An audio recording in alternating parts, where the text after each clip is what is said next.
बिस्मिल्लाहिर्रहमानिर्रहीम। अस्सलाम वालेकुम। आज हम बना रहे हैं बर्गर बन। इसके लिए मैंने 500 ग्राम मैदा लिया है, इसे छान लिया है और अब इसकी तैयारी करते हैं गूंदने की। सबसे पहले हम मैदे को एक बड़े थाल में ट्रांसफ़र कर लेंगे और अब इसमें जाएगी चीनी 35 ग्राम्स। ये मेजरिंग स्पून्स के 2.5 टेबल स्पून के बराबर है। अब इसमें चला जाएगा खुश्क दूध, ये है 15 ग्राम, यानी मेजरिंग स्पून्स के 2.5 टेबल स्पून के बराबर है ये। नमक चला जाएगा 7 ग्राम, जो 1 टीस्पून के बराबर है। ऑयल शामिल करेंगे 50 ml। आप ऑयल की जगह इतना ही मेल्टेड बटर यूज़ कर सकती हैं। East 1 teaspoon. साथ ही इसमें शामिल कर देंगे एक अंडा। इसे रूम टेम्परेचर के ऊपर होना चाहिए, ठंडा नहीं होना चाहिए। इसे गूंदने के लिए हम पानी शामिल करेंगे 225 ml, यानी 225 ml। इससे कम नहीं होना चाहिए पानी और इससे ज़्यादा नहीं होना चाहिए पानी। सबसे पहले हम इसकी मिक्सिंग स्टार्ट करेंगे और इसी पानी में इसको नीड भी करेंगे। इसका डो बहुत ज़्यादा सॉफ्ट होना चाहिए और स्टिकी होना चाहिए, जैसा पिज़्ज़ा डो का होता है, चिपकने वाला। ये जितना चिपकने वाला होगा उतना ही इसके अंदर बनने जाल अच्छा बनेगा। ये देखिए बंस के डो का टेक्सचर जब हम गूंद रहे हैं इसको इस तरह का आना चाहिए, चिपकने वाला होना चाहिए, हाथों पे ये चिपके। और इसको अब हम तकरीबन 3 से 4 मिनट अच्छी तरह नीड करेंगे। डो को अच्छी तरह नीड कर लिया है और ये इतना स्टिकी है कि हाथ से कंट्रोल में नहीं आ रहा था, तो इसको आप स्क्रैपर की मदद से एक साइड पे कर लीजिए। अब हम इसके सरफेस पे ऑयल लगा देंगे। डो की भी सरफेस पे अच्छी तरह हमने ऑयल लगा दिया है। अब इसे हम कवर करके किसी ऐसी जगह रख देंगे जहां इसे नमी और हवा से बचाया जा सके। डो को प्रूफिंग पर रखे हुए करीब 1.5 से 2 घंटा हो गया है। ये देखें इसका वॉल्यूम अब डबल से भी ज़्यादा हो गया है। इसे करेंगे पंच ताकि इसके तमाम एयर रिलीज़ हो जाए और इसे काउंटर पे ट्रांसफ़र कर लेंगे।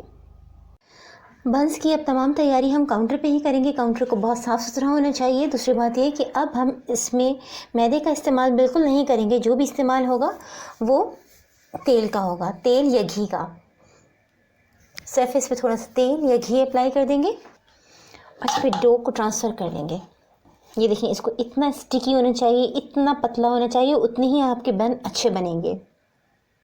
सरफेस पे ऑयल है। अब हम इसको दोबारा से नीड करेंगे तकरीबन 3 से 4 मिनट। ये देखिए कितनी स्टिकी है।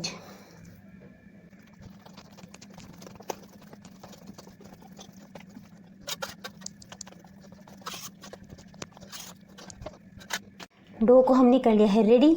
अब ये बन बनाने के लिए बिल्कुल तैयार है। इसके मोल्ड भी हमने रेडी कर लिए हैं खुद ही घर में। अगर आपके पास मोल्ड है तो बहुत अच्छी बात है। ये देखें एल्युमिनियम फॉइल, इनको कट करें और स्टेपल कर दें। जिस साइज़ के आपको बंस चाहिए आप इस साइज़ से करके फिर नीचे पार्चमेंट पेपर लगा के बेकिंग ट्रे में और इनको रख दीजिए। अब हम इसमें बन तैयार करेंगे।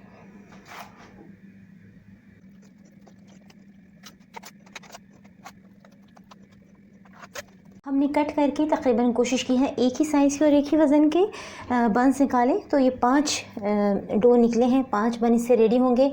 और किस तरह रेडी होंगे ये भी आपको बताते हैं, बट इसमें मैदा बिल्कुल भी नहीं लगाना। थोड़ा सा ऑयल,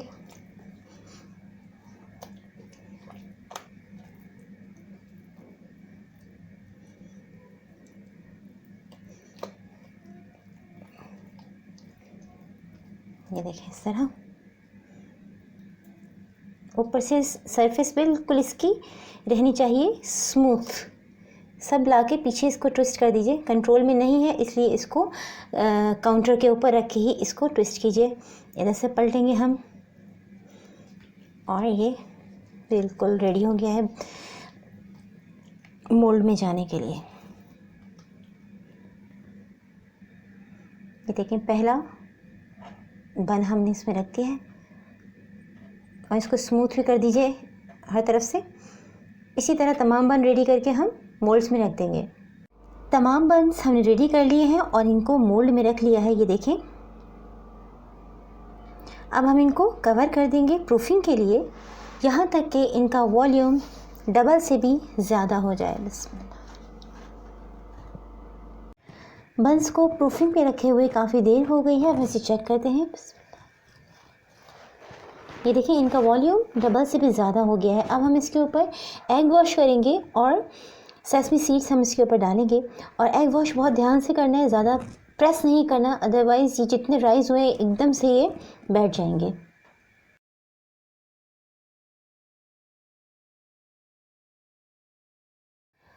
मैं बंस को विदाउट ओवन बेक कर रही हूँ। इसलिए मैंने तकरीबन आधे घंटे पहले उसे हाई फ्लेम के ऊपर देगचे को रख दिया है और उसको हम मीडियम टू हाई के ऊपर ही बेक करेंगे। अगर आप ओवन में बेक कर रही हैं तो 190 डिग्री सेल्सियस के ऊपर ये 15 से 20 मिनट में बेक हो जाएंगे, क्योंकि इनका साइज़ बड़ा है और इतना ही टाइम ये लेंगे देगचे में।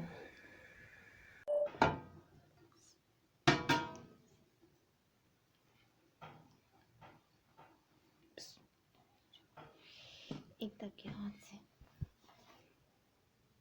बंस को हमने देगचे में रख दिया है और इसकी फ्लेम रखेंगे मीडियम टू हाई और ये इसी मीडियम टू हाई के ऊपर 15 से 20 मिनट में बेक हो जाएंगे। बंस बेक होते हुए तकरीबन 15 से 16 मिनट हो गए हैं। अब हम इसे चेक करते हैं। बिस्मिल्लाह। ये देखिए कितने खूबसूरत इन पे कलर आया है और परफेक्टली ये बेक हो गए हैं। अब हम इसे फ्लेम कर देंगे ऑफ और इसे बाहर निकाल लेंगे झटपट से।